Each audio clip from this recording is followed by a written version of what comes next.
Kecelakaan beruntun melibatkan 4 mobil viral di media sosial, medsos.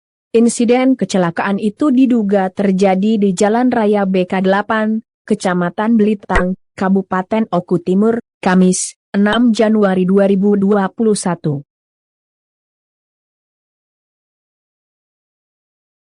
Dari postingan video yang beredar, 4 mobil yang terlibat yakni mobil Pajero, Kijang, Avanza dan sebuah truk. Mobil Kijang tersebut nampak ringsek di bagian depan. Lalu mobil Pajero nampak sedikit terpental berada di pinggir jalan. Peristiwa kecelakaan beruntun itu sontak saja menimbulkan perhatian bagi warga. Terlihat warga sudah ramai berada di sekitar lokasi. Kasat Lantas Polres Oku Timur AKP Yudi Cahyono melalui Aibda Retno menjelaskan, kejadian bermula saat mobil Pajero ditabrak oleh mobil Kijang dari belakang.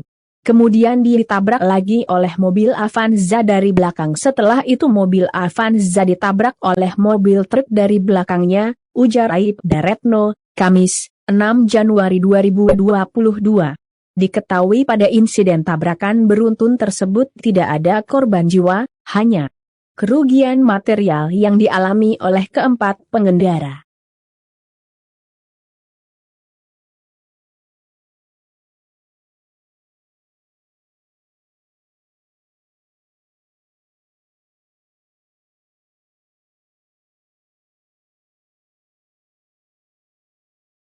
Hai pemirsa Sri Popo TV, jangan lupa komen, like, dan subscribe, serta tonton terus berita-berita terupdate lainnya ya.